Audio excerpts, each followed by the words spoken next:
Hola, soy Gerard, el profesor de Psicometría de Psicología de la Universidad Autónoma de Barcelona de la Academia Statistics. Antes de empezar el curso como tal, os quería comentar un par de aspectos sobre el funcionamiento del mismo. En primer término, indicaros que toda la docencia es online, mediante clases grabadas y clases en directo.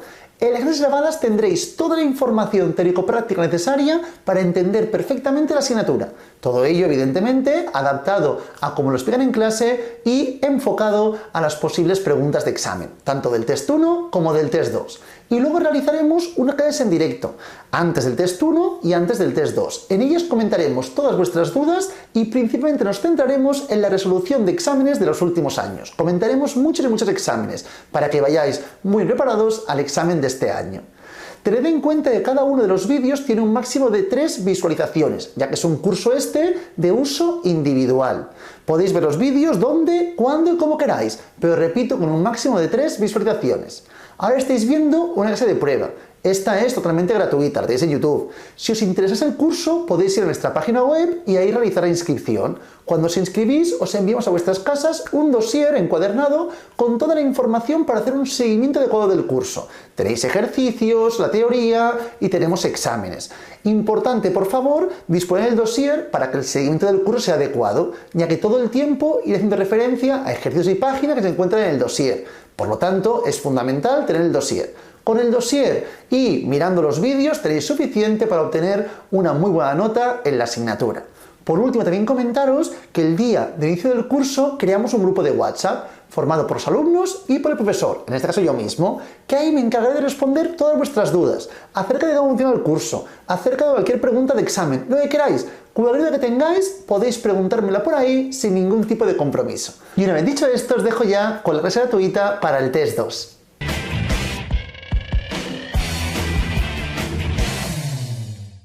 Antes de empezar el tema 1, lo que me gustaría sería hacer un pequeño esquema muy genérico de la asignatura, para que tengamos una idea de qué nos vamos a encontrar, ¿de acuerdo? En principio todos ya habéis hecho MEP, Métodos Statistics y Psychometrics, entonces ya sabéis un poco, a grandes rasgos, lo que son aspectos básicos de la psicometría, como la fiabilidad y la validez. Pero ahora voy a explicar en un esquema muy simple los diferentes temas que iremos viendo en la asignatura, en la relación entre ellos, ¿de acuerdo? Básicamente, en primer término, tenemos una introducción a la psicometría, ¿de acuerdo? En esta introducción lo que veremos será aspectos básicos de la psicometría.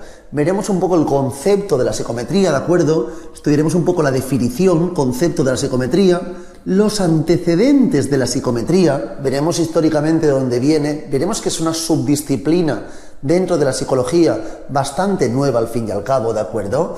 Que siempre está en constante evolución debido a su juventud, ¿de acuerdo? Básicamente. Luego veremos también en qué consiste el test, que veremos que el test es el instrumento básico dentro de la psicometría. En cualquier ámbito, para medir cualquier cosa, mi altura, mi peso, tenemos diferentes herramientas que todo el mundo conocemos, instrumentos como puede ser una báscula o un metro para medirnos, ¿verdad? En psicometría, lo básico es hablar del test, es el instrumento por excelencia, ¿de acuerdo? Luego también miraremos las diferentes características o tipos de test, ¿de acuerdo? Tipos de test que tenemos.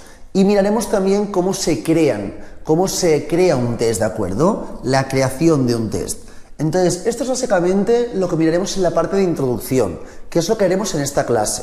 Pero antes de explicaros esto con tranquilidad, quiero que veamos un poco bien qué aspectos hay en la asignatura, ¿de acuerdo? Más allá de la intro, también tenemos la interpretación de las puntuaciones. Claro, en el peso, por ejemplo, yo me peso y peso 80 kilos, pues ya sé interpretar este peso. Pero, por ejemplo, en un test de depresión tengo una puntuación de 35, ¿qué significa ese 35? Pues muchas veces no sabemos ese significado. Entonces, vamos a plantear cómo interpretamos puntuaciones. Veremos básicamente dos tipos de interpretación. Supongo que nos sonará un poco más o menos de clase, que será la normativa, ¿de acuerdo? Y criterial. Veremos los test que son de norma de grupo y los de criterio, ¿de acuerdo? E interpretaremos de forma distinta según si hablamos de un test normativo o de un test criterial. El normativo, que es el de grupo El de norma de grupo depende de la puntuación que obtienes de tu grupo de referencia, ¿de acuerdo? Entonces, según tu grupo de referencia, estarás en una posición o en otra, ¿de acuerdo? En cambio, en el criterial habrá unos criterios predeterminados. Todo esto lo veremos luego, pero básicamente en el tema 2 lo que trabajaremos será el estudio de test normativos y criterial, cómo se interpretan las puntuaciones. Ya veremos que son muy distintos, que el tipo de indicadores que analizamos en uno y en otro son muy distintos. Por ejemplo, en el normativo, no sé si nos suena mucho esta información, pero os lo comento, repito, en las clases, sobre todo en directo, haré un esquema con toda la información, pero ahora es una idea muy genérica inicial, ¿de acuerdo? En el normativo ya veremos que tenemos diferentes transformaciones de las puntuaciones para que sea más cómoda la interpretación. Podremos trabajar con las puntuaciones típicas o estandarizadas, ¿de acuerdo? Lo que conocemos como las zetas, si recordáis, de análisis, ¿de acuerdo? Luego también trabajaremos con las puntuaciones derivadas. Las puntuaciones tipificadas derivadas veremos que serán los eneatipos, decatipos, estaninas, no sé si nos suenan estas palabras un poquitín, iremos viéndolas a medida que avance la asignatura, ¿de acuerdo? Y también tenemos a veces los baremos cronológicos. Veremos que hay diferentes alternativas para poder estudiar de forma adecuada las puntuaciones y su interpretación cuando hablemos de test normativos. En test criteriales miramos otro tipo de estudios.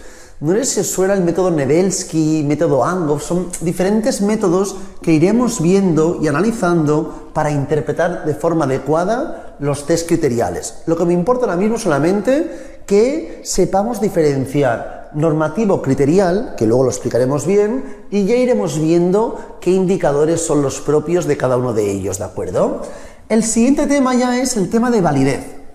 Vamos a mirar si un test es válido en términos genéricos y qué aspectos lo caracterizan para que sea más o menos válido. Igualmente, nunca hablaremos de un test si es válido o no es válido. Hablaremos de ciertas evidencias de la validez, ¿de acuerdo? Y estudiaremos en qué grado ese test puede ser válido. Pero nunca diremos que es sí o válido o no válido, ¿de acuerdo? Entonces, dentro de validez, antes de hablar de esto, quiero que tengamos en consideración el concepto validez y fiabilidad. Fiabilidad será el tema siguiente, el tema 4. Pero dentro de estos dos aspectos, validez y fiabilidad, quiero que los sepamos entender en un test. Para ello, cogeré un ejemplo que no es un test, que por ejemplo es una báscula, ¿de acuerdo? Imaginaos que yo peso 90 kilos, ¿de acuerdo? Mi peso real es de 90 kilos. Cojo una báscula y me peso. Y peso 70,1. Vuelvo a pesarme, 70,1. Vuelvo a pesarme, 70,05, lo vuelvo a hacer y así progresivamente me peso unas cuantas veces y vemos que mi peso es relativamente estable, ¿de acuerdo? Pero este es mi peso real. Entonces, muy importante, cuando estudiamos la validez, básicamente, estamos estudiando si el instrumento consigue estudiar aquello que realmente queríamos analizar, ¿de acuerdo? Si está consiguiendo estudiar aquello que realmente quería estudiar. En cambio, la fiabilidad hace referencia a que las puntuaciones sean estables, que a medida que repito el proceso de medida, las puntuaciones sean estables.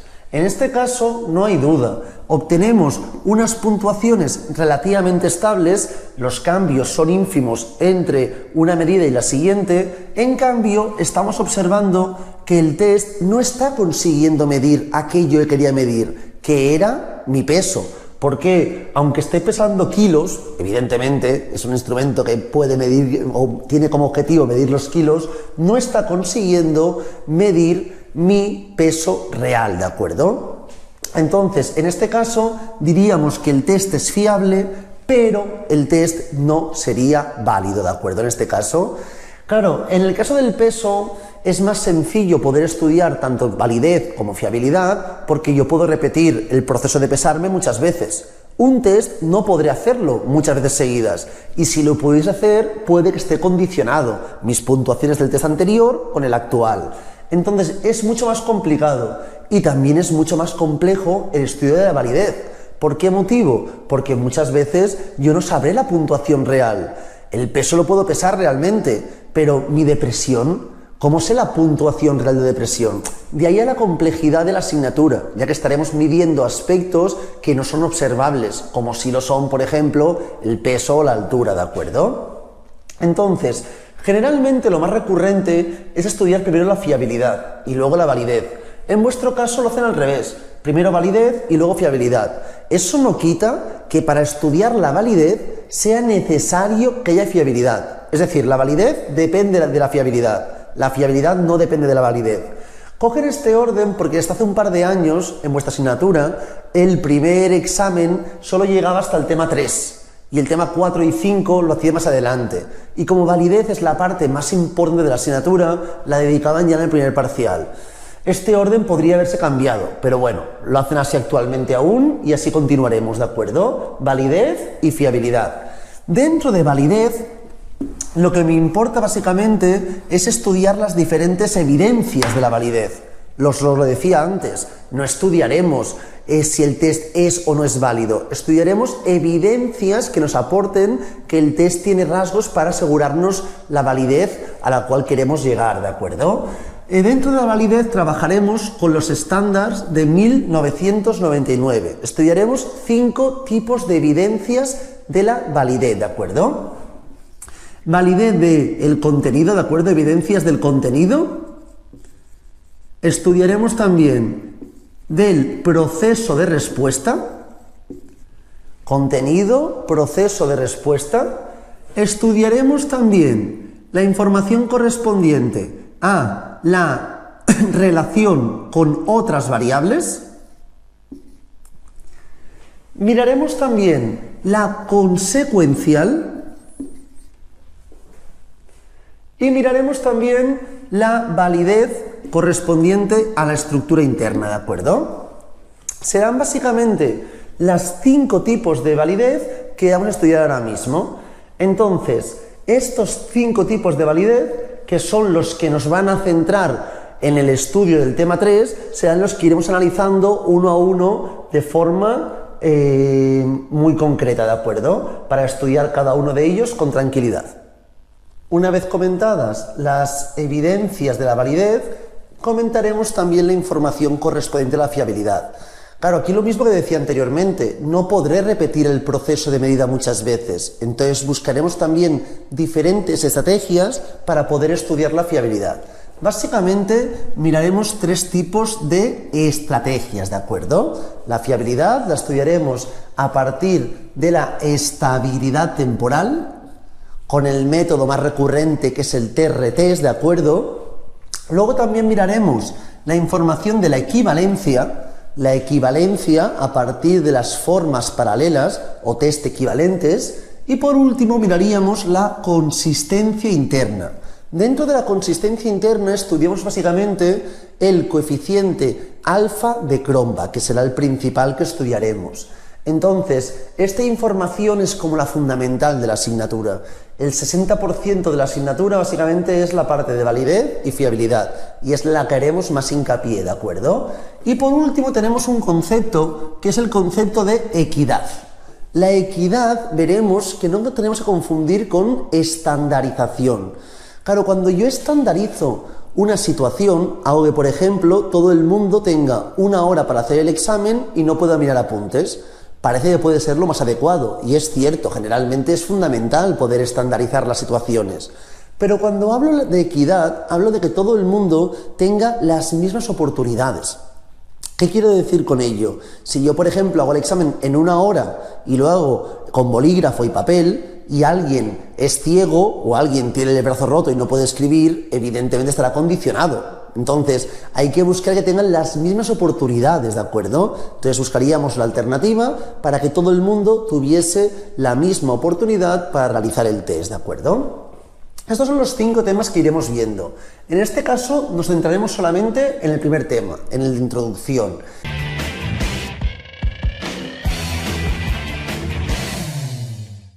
Una vez visto esto ya, podremos mirar los 5 temas y nos centramos en el de introducción, que es el primer tema, ¿de acuerdo? De todos.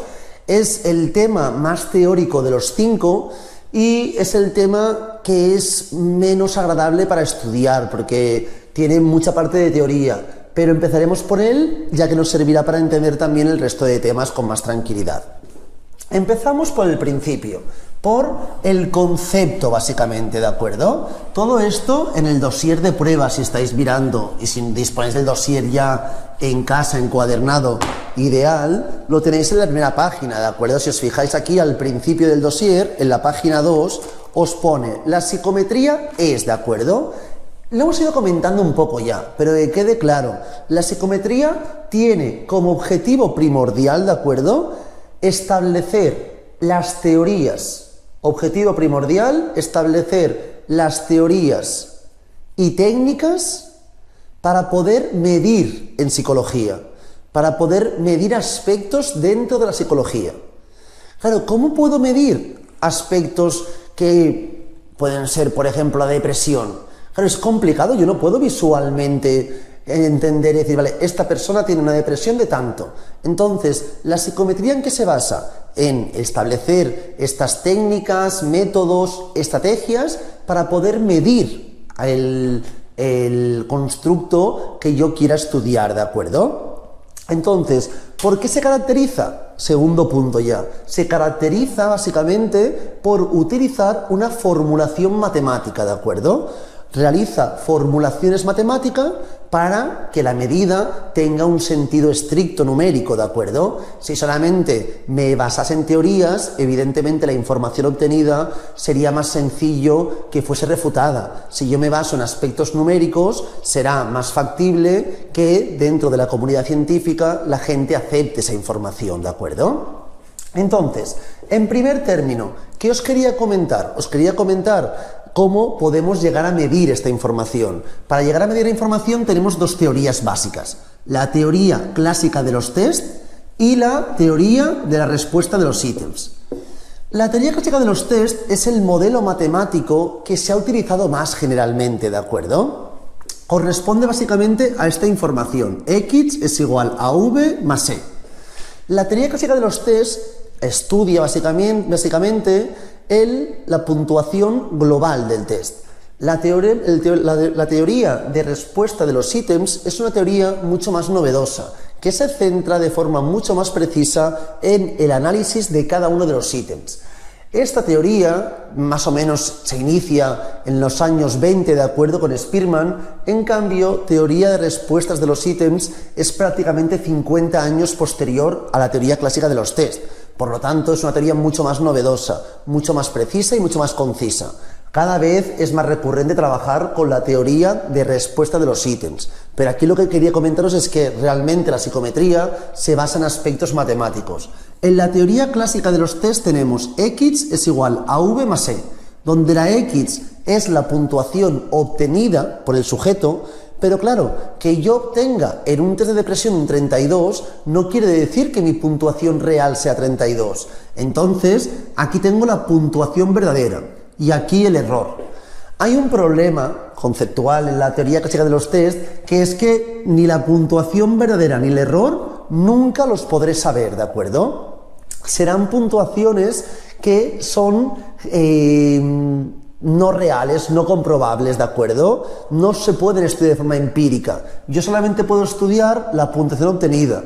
Entonces, siempre que hablemos de la teoría clásica de test, hablamos de supuestos, de suposiciones, ¿de acuerdo? Pero de nada completamente preciso y conciso, ¿de acuerdo? Si yo, por ejemplo, saco en un examen de psicometría un 6, ¿quiere decir que mi puntuación verdadera es un 6?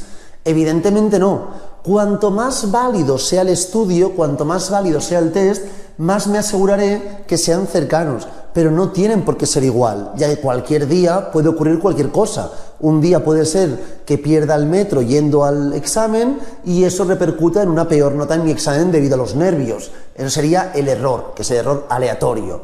Esta es la idea básica de teoría clásica de los test. En la respuesta de los ítems estudiaremos de forma más precisa cada uno de los ítems, ¿de acuerdo? Igualmente tampoco haremos mucho hincapié en ello porque no son preguntas nada recurrentes, que sepamos que existen los dos y ya está, ¿de acuerdo? Esto es como el concepto, poder llegar a medir, y para que la medida sea lo más correcta posible nos basamos en métodos matemáticos, ¿de acuerdo? En una fundamentación matemática. Una vez visto esto, vamos a ver los antecedentes. Los tenéis seguidamente, ¿de acuerdo? Los primeros individuos que plantearon aspectos para poder medir, que querían medir sensaciones, fueron los psicofísicos, como aquí tenéis apuntado en el dossier, si os fijáis, ¿de acuerdo? Hicieron los primeros test mentales, pero tenían el objetivo de poder medir aspectos que no son directamente observables, ¿de acuerdo? Constructos que no podían observarse, entonces inventaron unas alternativas para poder medir esta información. Pero realmente de forma mucho más científica y mucho más correcta ya surge el Laboratorio Antropométrico de Londres. Esto sería el segundo punto, ¿de acuerdo? El Laboratorio Antropométrico de Londres, que se fundó a finales del siglo XIX, ¿de acuerdo?, por Galton, fue un lugar que tuvo mucha importancia, ya que se empezaron a estudiar ahí diferencias individuales, ¿de acuerdo? Se estudiaron con métodos indirectos diferentes individuales. Entonces era algo como muy novedoso que poco tiempo más tarde uno de los colaboradores de Galton, Cattell, propuso básicamente la test mental, el primer test mental, ¿de acuerdo?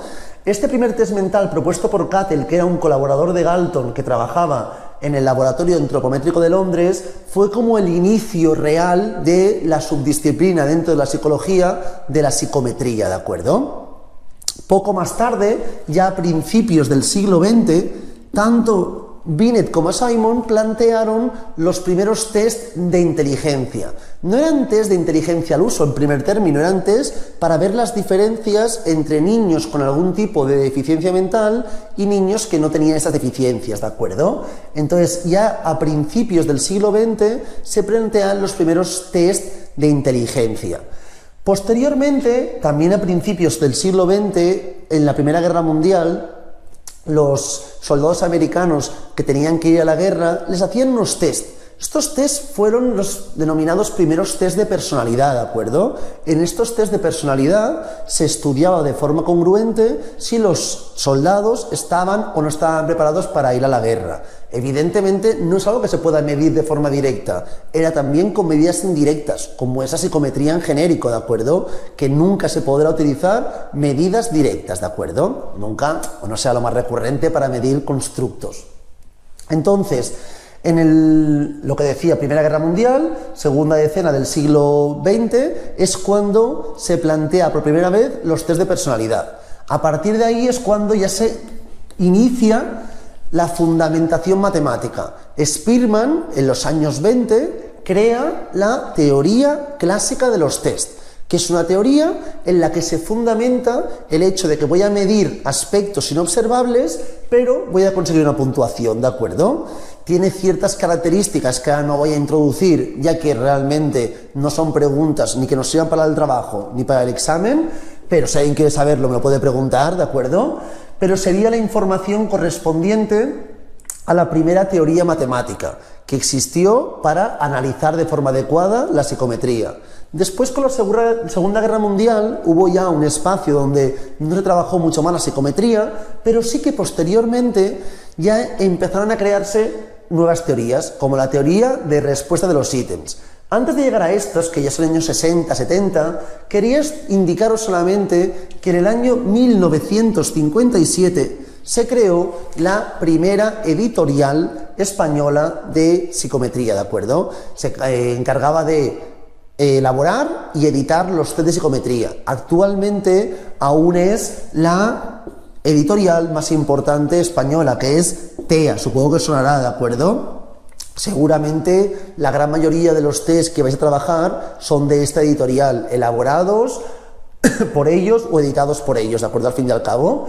Entonces, lo que decía, en el 57 se inicia la editorial TEA, ¿de acuerdo? Importante estas cosas, os parecen tonterías, pero algún examen, alguna pregunta tipo test hacen referencia a eso. Entonces, que tengáis idea por si acaso de esta información. Repito, poco más tarde, años 60-70, se crea la teoría de respuesta de los ítems. En ella se estudia de forma mucho más precisa, también desde una vertiente matemática, pero más precisa cada uno de los ítems. No el test en su globalidad, sino cada uno de los ítems que forman el test, ¿de acuerdo? Y ya después indicaros que en el año 92 se plantean los principios éticos de la psicometría, ¿de acuerdo? Estamos hablando de no hace ni 30 años, aún no estaba planteado unos principios éticos dentro de la psicometría. ¿Eso qué nos conlleva? Pues nos lleva a pensar que es una ciencia o una subdisciplina dentro de la psicología muy novedosa, con mucho proceso aún para elaborar y para cambiar. Ya veréis, si hacéis los trabajos que tenéis que presentar en dos fases, que en vuestro proyecto muchas veces la información, si hablamos de un test un poco antiguo, puede estar sesgada y no puede ser lo mismo que se encontrase en el dossier o en el temario de clase, porque se basaba en estándares más antiguos, ¿de acuerdo? Para estudiar la validez o la fiabilidad. Eso será muy criticable y deberíais comentarlo bien, ¿de acuerdo? Esa información. Una vez visto esto, antecedentes, vamos a comentar qué es el test básicamente, ¿de acuerdo? ¿Y cuál es su función? Importante, cuando hablamos de un test no hablamos únicamente de un seguido de ítems. Cuando hablo de ítem, un segundo o un inciso, no hablo de una pregunta. Un ítem, al fin y al cabo, es un estímulo para poder tener información del individuo sobre un constructo estudiado, ¿de acuerdo? Entonces, el ítem, básicamente, un conjunto de ítems, al final formarán el test, pero tiene que tener unos objetivos esta información, ¿de acuerdo? Entonces, tenéis aquí 3 puntos. Si os fijáis en la página 3, tenéis 3 puntos. Se dice, para hablar de un test se deben cumplir 3 características, 3 condiciones, ¿de acuerdo? Primero, los ítems deben tener propiedades psicométricas conocidas. Cuando hablo de propiedades psicométricas conocidas, me refiero a que los ítems, deben ser válidos y fiables, ¿de acuerdo? Debes demostrar su validez y la fiabilidad de cada uno de los ítems. Y evidentemente estos ítems deben haber sido creados, ¿de acuerdo? Se deben haber creado siguiendo unas normas estipuladas de construcción de los ítems, que las veremos en las páginas siguientes, ¿de acuerdo?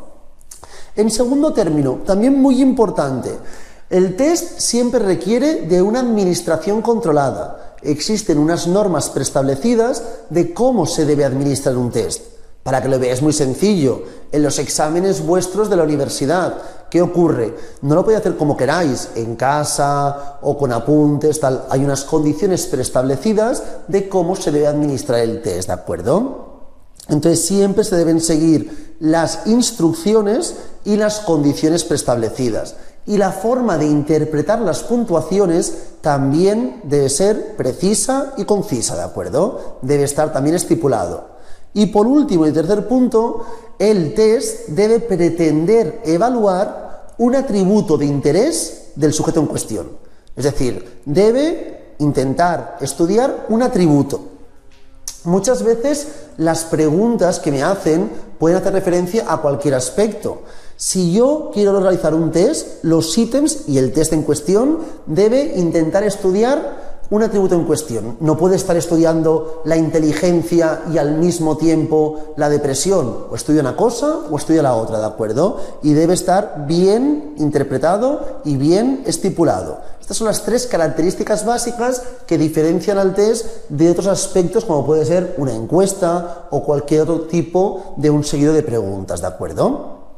Preguntas o ítems. Los ítems, hay que tener muy claro, no siempre serán preguntas. ¿Pueden ser preguntas? Evidentemente sí, pero sabéis muchos test que habéis hecho o veréis que son frases afirmativas y el individuo que responde el test debe indicar ¿de acuerdo o no de acuerdo? A veces hay unos baremos unos rangos más elevados que no son 2 opciones, pero básicamente son frases y tenemos que mostrar nuestro acuerdo o desacuerdo con dicha frase, ¿de acuerdo? Por último, de esta parte quería comentaros los criterios de selección de los test. Aquí tenemos diferentes criterios para interpretar o analizar los tipos de test. Son como una pequeña clasificación. Dice, según el tipo de rendimiento que se desea medir. Según el tipo de rendimiento, diferenciamos dos tipos muy claros, ¿de acuerdo? El rendimiento óptimo, ¿de acuerdo? Y el rendimiento típico. El rendimiento óptimo y rendimiento típico. En el rendimiento óptimo estoy evaluando la capacidad máxima que puede tener el sujeto. Capacidad máxima del individuo. En el típico estoy estudiando su comportamiento habitual, su comportamiento más típico, más natural, más normal, ¿de acuerdo? Por ejemplo, un examen de la universidad que tiene como objetivo estudiar el comportamiento típico o el óptimo. Evidentemente el óptimo. Quiero ver hasta qué punto cuál es tu nivel máximo. En cambio, en el típico estudiaríamos tu condición, por ejemplo, de depresión. ¿Qué grado tienes de depresión? Y eso se haría a partir del comportamiento típico o normal de los sujetos, ¿de acuerdo?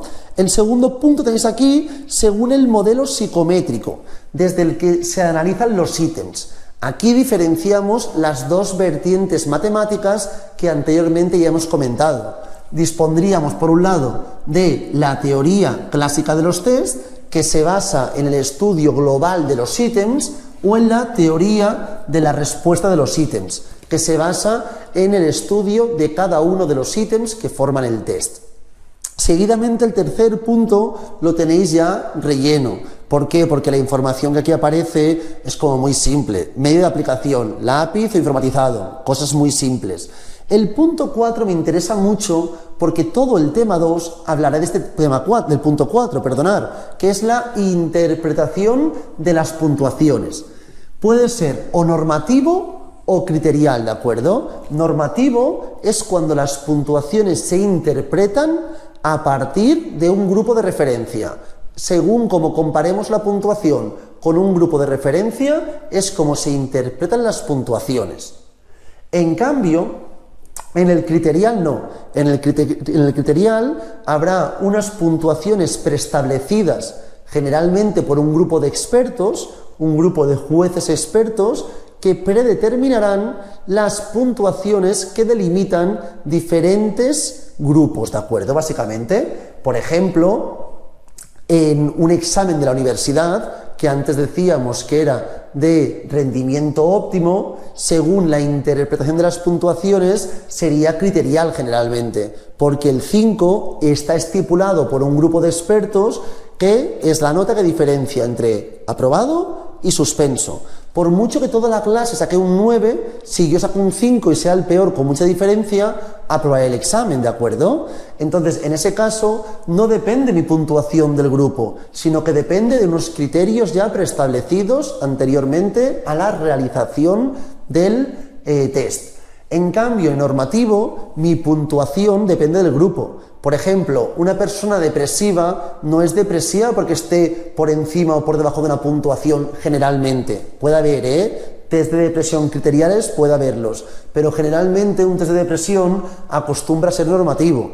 Tu depresión se compara con el grupo de referencia, con el grupo, el objeto de estudio que estamos trabajando, ¿de acuerdo? Generalmente tendemos a pensar que los test de rendimiento óptimo son más bien criteriales y los test de rendimiento típico son más bien normativos. Puede ser que sea una forma de ordenar nuestra cabeza, pero no siempre es así. Todos los test pueden ser de cualquier tipo generalmente, Si pensáis fríamente, tenemos un test de rendimiento óptimo muy utilizado, como es el test de inteligencia, que es un test de rendimiento óptimo, quiero saber la capacidad máxima del sujeto, y acostumbra a ser siempre un test normativo, ya que tu puntuación depende del grupo de referencia, ¿de acuerdo? Tú eres inteligente o no eres inteligente según el grupo de referencia que estemos trabajando.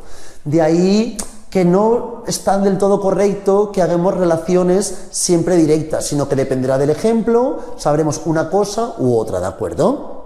Seguidamente tenemos según el formato de respuesta. Esto lo veremos en la página siguiente, la página 4, ¿de acuerdo? Pero ya veremos que tenemos respuestas construidas y respuestas seleccionadas. veremos las diferencias entre ellas, veremos cómo, según si hablamos de un test de rendimiento óptimo o típico, las preguntas que realizamos serán diferentes. En un test de rendimiento óptimo es mucho más recurrente encontrarme ítems en formato pregunta, interrogativo. En un test de rendimiento típico es mucho menos recurrente que haya preguntas interrogativas. Generalmente son frases aseverativas o frases afirmativas directamente, ¿de acuerdo? Y luego tenemos según el marco teórico psicológico, ¿de acuerdo? Aquí hay diferentes tipos de test. El más recurrente es el psicométrico, que es el que casi siempre vamos a realizar, pero también existen test proyectivos, ¿de acuerdo?, que tienen intención de estudiar cuál es el proceso evolutivo de este sujeto, ya sea para algo de estudios futuros o trabajos futuros también, ¿de acuerdo?, situacionales, para saber cómo funciona el sujeto en ciertas situaciones, o conductuales, para saber la conducta más típica del sujeto en cuestión, ¿de acuerdo? Y por último tenemos según el establecimiento, ¿no?, de tiempo límite. A ver, cuando hablamos de tiempo límite, diferenciamos dos tipos de test de forma muy clara: velocidad y potencia, ¿de acuerdo? Cuando hablamos de test de potencia, no nos importa tanto el tiempo como sí que nos importan las respuestas que estén dando, ¿de acuerdo? Cuáles son las respuestas a cada uno de los ítems. En cambio, en velocidad, lo primordial, lo que más nos importa es correspondiente al número de respuestas conseguidas, ya sea de óptimo o típico, es indistinto, pero el número de respuestas.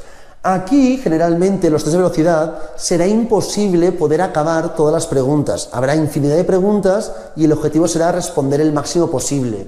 En los test de potencia deberíamos poder acabar todas las preguntas. Que haya un tiempo límite como tal no es sintomático de que sea de velocidad. Por ejemplo, en un examen de la uni acostumbras a tener siempre un tiempo predeterminado, sean 2, 3, 4, las horas que sean, ¿de acuerdo?, para el examen. Aunque tenga un tiempo determinado, no se puede considerar de velocidad, porque generalmente siempre deberíais poder acabar todas las preguntas del examen. Entonces, más bien, hablaríamos de un test de potencia en ese caso. Un test de velocidad, por ejemplo, si pensáis en estos juegos que hacen en televisión, por ejemplo, pasapalabra, estos juegos, pues en pasapalabra hay pruebas al principio donde pueden o tienen tiempo para responder un montón de preguntas. Tienen un minuto a ver quién responde más preguntas, ¿de acuerdo? Ahí sería velocidad, ahí no hay límite, ¿de acuerdo? Ahí sería responder el máximo posible de preguntas sin que me importe la totalidad de preguntas, sino conseguir llegar al responder el máximo posible.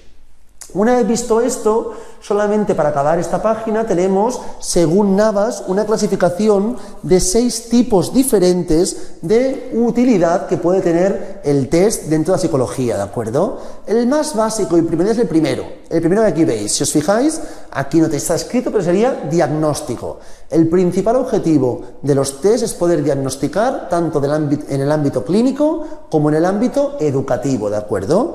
En segundo término, para seleccionar, ya sea trabajadores o cualquier tipo de selección que se pueda utilizar un test. En tercer término, la clasificación. Esto se utiliza mucho, por ejemplo, en pruebas de inglés. Tú vas a una academia a estudiar inglés y dicen, vale, ¿qué nivel tienes de inglés? Y te hacen un test de clasificación. Importante, el siguiente punto, si os fijáis, es un test de certificación.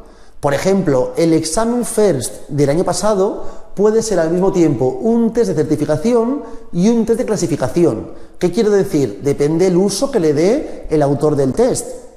Es decir, si yo cojo y hago este año el examen FIRST, será un test de certificación. Si yo este examen FIRST lo cojo para el año que viene, saber qué nivel tiene la gente se convertirá en un test de clasificación. Entonces, depende del uso que le esté dando, será una cosa u otra, ¿de acuerdo? ¿Qué más tenemos? Test de consejo orientativo, para orientar sobre el futuro laboral, futuro estudiantil de los sujetos. Y por último, descripción e información, ¿de acuerdo? Que nos informarán sobre los conceptos que sabe el sujeto en cuestión. Estos son los 6 típicos usos más comunes y propuestos por Navas. Una vez visto esto, vamos a la página 4, que consiste ya en la construcción de un test. Vamos a ver cómo se construye un test. Para ello tenéis 4 puntos. Y repito, posteriormente diferenciaremos bien según si hablamos de test de rendimiento típico o de rendimiento óptimo, ¿de acuerdo? Primer punto, evidentemente muy sencillo, especificar el constructo, determinar bien cuál es el objetivo del test. Pero para ello se deben responder 3 preguntas. Dentro del punto 1, objetivo primordial, responder 3 preguntas que siempre debemos responder cuando realizamos un test, cuando vamos a construir un test, ¿de acuerdo? Primero, ¿qué es lo que va a medir el test? ¿Qué quiere medir? ¿La depresión? ¿La tristeza? ¿Qué quiere medir? Para ahí será importante un buen marco teórico, mucha información teórica acerca de lo que queremos medir, ¿de acuerdo? Segundo punto, importante, ¿a quién voy a medir, de acuerdo? ¿A qué grupo? ¿Cuál es el objetivo? ¿Cuál es la población objeto de estudio? Claro, si yo hago un test de depresión, no es lo mismo un test de depresión para estudiar en Etiopía que estudiar en Barcelona, por ejemplo, ¿de acuerdo? Son cosas diferentes, no podré hacer el mismo tipo de ítems, no podré plantear la misma información. Eso es básico que lo sepamos diferenciar, ¿de acuerdo? Y por tercer punto, también importante, dentro del primero dentro del primer punto, las 3 preguntas. La tercera pregunta que tengo que hacerme es ¿qué uso haré de las puntuaciones, de acuerdo? ¿Qué uso haremos del test? Lo que decíamos, según qué objetivo tengamos, si es para diagnóstico, depende de lo que estemos planteándonos, haremos un tipo de ítems u otro tipo de ítems, ¿de acuerdo? Una vez hemos planteado el objetivo primordial, ahora sí ya nos vamos a la creación de los ítems. Importante, es básico crear muchos más ítems de los que consideramos que son necesarios. Si yo quiero hacer un test formado por 20 ítems, como mínimo recomendable crear 40 ítems, ¿de acuerdo? Sería lo más recomendable, el doble.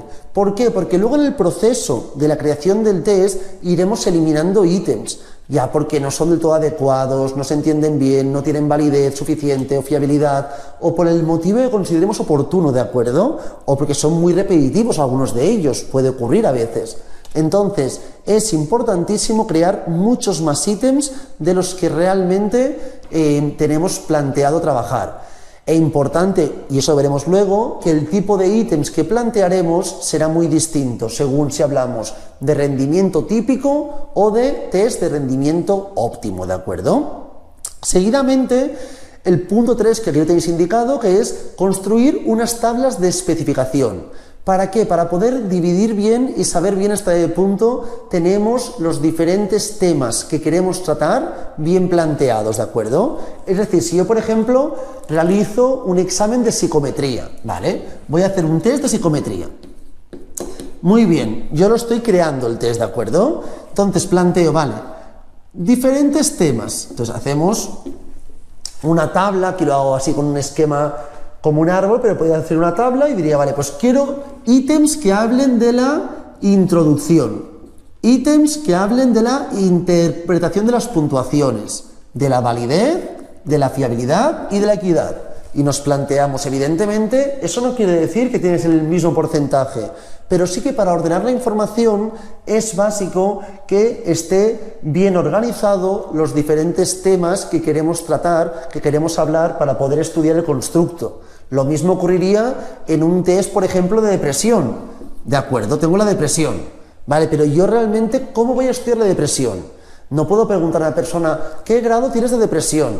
No podría hacer eso. Entonces, ¿qué hacemos básicamente? Lo que hacemos es plantear diferentes temas que pueden tener relación con ello y son preguntas evidentemente indirectas. Por ejemplo, preguntas sobre la familia, preguntas sobre el trabajo, preguntas sobre los amigos, etcétera, ¿de acuerdo? Y buscaríamos aquellos ítems que nos den información sobre el constructo que queremos estudiar. Para ello, una buena organización de los diferentes temas que queremos estudiar, temas de interés, con una tabla de especificaciones es básico y necesario.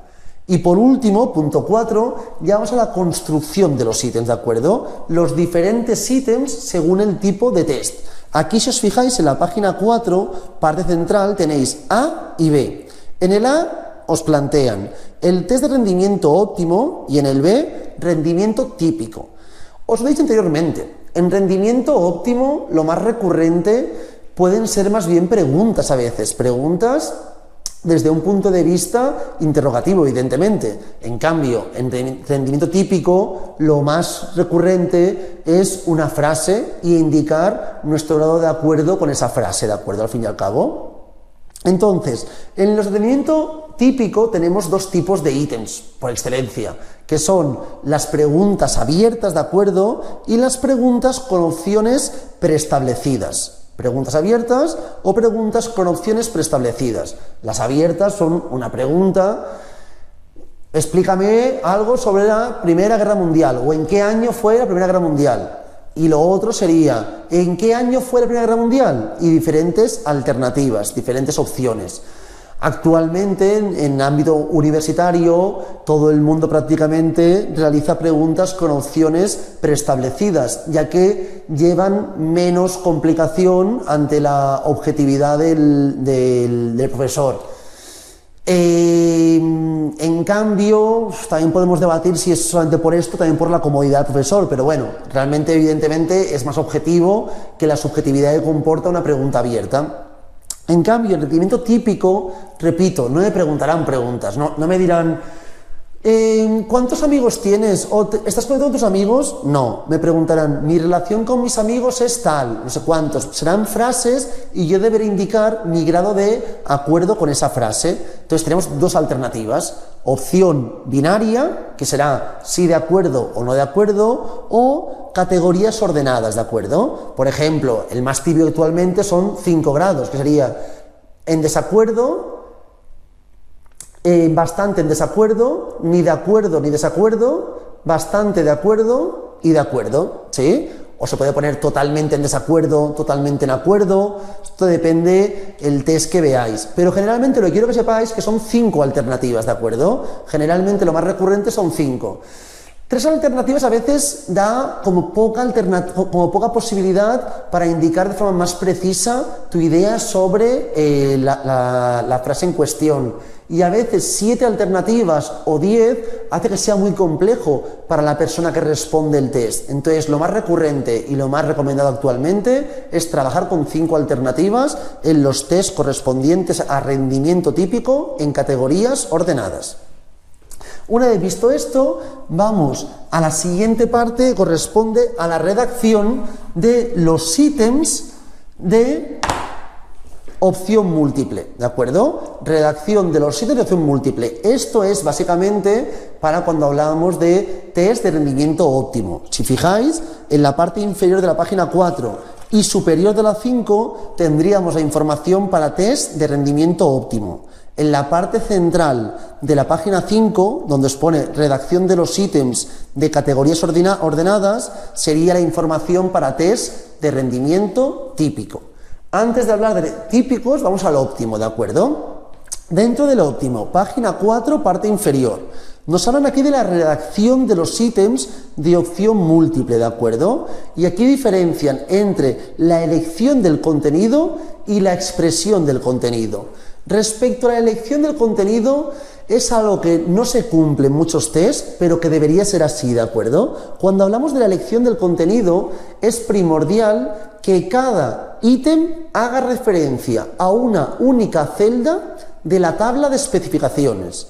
Es decir, si yo tenía, por ejemplo, antes aquí, en psicometría, intro, interpretación, puntuaciones, validez, fiabilidad y equidad, en principio cada ítem debe hacer referencia única y exclusivamente a uno de los temas de interés, a una de las celdas, ¿de acuerdo? No puedo plantear un ítem que al mismo tiempo haga referencia a validez y a fiabilidad. No, debe hacer referencia a una cosa o a la otra, ¿de acuerdo? Esto en primer término. Y luego tenemos sobre la expresión. Sobre la expresión es importante, evidentemente, que tenga un sentido sintáctica la frase, es decir, que si yo está todo en masculino, que esté todo en masculino también, ¿de acuerdo? Si está en singular, que esté todo en singular, que tenga una consonancia la información de enunciado con cada una de las alternativas, ¿de acuerdo? Y también es muy importante, primordial, que la información que estamos escribiendo sea adecuada para los sujetos a los cuales va destinado este test, ¿de acuerdo? Si yo voy a hacer un test para el niño de 5 años, no utilizaré el mismo lenguaje ni la misma formación de las frases como utilizaría si fuese para gente a partir de 20 años, como también el tipo de población, el tipo de cualquier condición de la población objeto de estudio va a influir en cómo voy a realizar estos ítems, ¿de acuerdo? Una vez visto esto, vamos a ver errores muy comunes que ocurren en la construcción de los ítems de respuesta múltiple. Veréis que es curioso porque muchas veces lo que ahora comentaremos que plantean vuestros profesores, justo después ellos caen en estos problemas. Pero bueno, sería como intentar evitar estas cosas para el futuro. Repito, es una ciencia o una subdisciplina bastante novedosa y es normal que al fin y al cabo haya muchas cosas que estén en continua evolución. Entonces, aquí en la página 5 tenéis referentes a la construcción de las opciones. Importante, la opción correcta debe ser únicamente una, ¿de acuerdo? A veces ocurre que hacéis exámenes o test multirespuesta. Eso no sería adecuado. En principio debería haber solamente una alternativa correcta por pregunta, ¿de acuerdo? Importante, todos los distractores, que los distractores son las alternativas que no son correctas, deben de ser plausibles, deben tener sentido. Si yo os pregunto, ¿qué cené ayer? Y os digo, A, una pizza, B, una ensalada, C, macarrones y D, una mesa. Nadie marcará la D. Evidentemente es un sinsentido que yo marque una opción o que yo plantee una opción que sé que nadie va a marcar, porque entonces estoy planteando un test sobre 4 alternativas cuando realmente serían 3 alternativas, porque nadie va a optar por la opción mesa, ¿de acuerdo? Entonces, en ese sentido, es importante que todos los distractores sean plausibles. Importante, la opción correcta no siempre se debe colocar en la misma posición. No tengo que intentar decir, vale, como he puesto 3 Bs, ahora tal. Esto no como alumno, como persona que crea el test. No tienes que poner la opción correcta según tu criterio, debe ser siempre de forma azarosa. Porque al final, si yo planteo algún tipo de esquema, puede ser que alguna persona que responde el test capte mi esquema y vaya indicando de forma correcta la información, no porque lo sepa, sino por el tipo de esquema planteado, ¿de acuerdo? También importante que lo más preferible es que existan 3 opciones. A veces encontráis test de 4 o 5 opciones. Lo más recomendable son 3 opciones para que sean realmente plausibles todas ellas. Cuantas más alternativas haya, más complicado será que todas ellas sean igual de plausibles. De ahí que realmente se recomienda que sean como lo más recurrente 3 alternativas, ¿de acuerdo? Contando entre ellas la correcta, 2 distractores y la correcta. ¿Qué más? Importante, que ninguna alternativa haga referencia al resto de alternativas.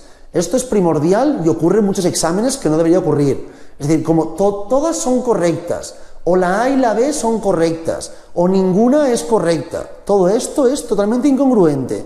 Esto no debería ocurrir. ¿Qué más? El planteamiento es recomendable que sea vertical. A veces podemos tener en algún test horizontal, A, B, C y D. Pero si planteo así alternativas, acostumbra a confundir. Mejor siempre en vertical. Y también tener en cuenta que es recomendable que no haya ninguna alternativa que sea mucho más extensa que el resto. Que todas las alternativas tengan relativamente el mismo tamaño, ¿de acuerdo? En cuanto palabras, en cuanto utilización de léxico muy complejo, que sean muy parecidas entre ellas, ¿de acuerdo? Que no haya ninguna que destaque sobre el resto, importantísimo, ¿de acuerdo? Entonces, una vez tenemos esta información, que son las cosas básicas que debemos conocer para formular bien un test con elección múltiple, también indicaros que a veces estas cosas no se están realizando en la actualidad, pero debido a que son aspectos relativamente novedosos, aunque esta información hace tiempo que ya se recomienda, pero que muchos test están creándose actualmente y están en plena evolución también, ¿de acuerdo? Por último, esta parte, indicaros los test de rendimiento típico, ¿de acuerdo? Aquí os pone redacción de los ítems de categorías ordenadas. Y aquí os dice las recomendaciones básicas para lo que decíamos, estas frases que planteamos y que los sujetos nos indicarán básicamente si las consideran de acuerdo, en desacuerdo, totalmente desacuerdo o ni acuerdo ni desacuerdo. Entonces, utilizar el tiempo presente, ser relevantes y lo que me importa más, el punto 4, por favor, ¿de acuerdo? ¿Qué pone? Leed bien. Redactar los ítems de manera directa e indirecta. Claro, hay un problema. Cuando llega un test de rendimiento óptimo, supongo que todo el mundo quiere responder el test de la mejor forma posible. Si en cambio hago un test de rendimiento típico, tengo un pequeño problema. Porque hay veces que la gente puede responder por responder sin interés, ¿de acuerdo? Una forma de poder estudiar esta información es a partir de plantear ítems inversos, ítems indirectos. El ítem indirecto, ¿qué tiene como objetivo básicamente? Pues tiene como objetivo poder analizar si estas personas están respondiendo sin pensar prácticamente.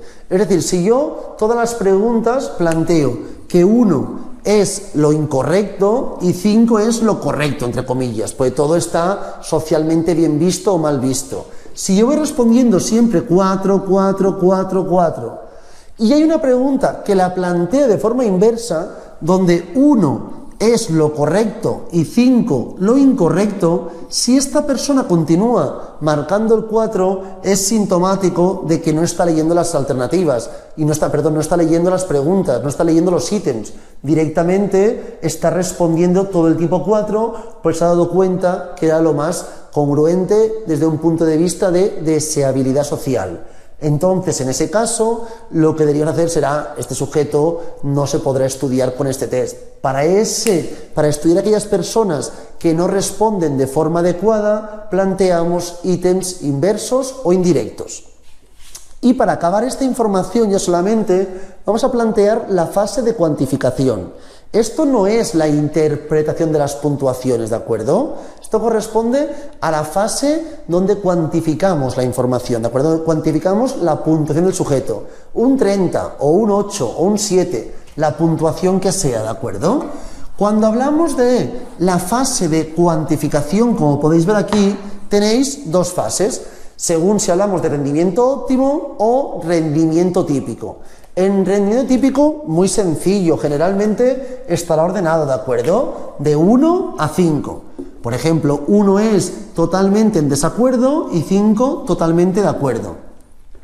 Y si hablamos, por ejemplo, de aspectos de depresión, es un ejemplo esto ahora mismo, 5 es lo más depresivo, 1 lo menos depresivo, ¿de acuerdo? Entonces, ¿qué haríamos? Iríamos sumando. ¿En el primer ítem ha puesto 3? Pues 3. ¿En el segundo 4? 3 más 4, 7. Y así progresivamente.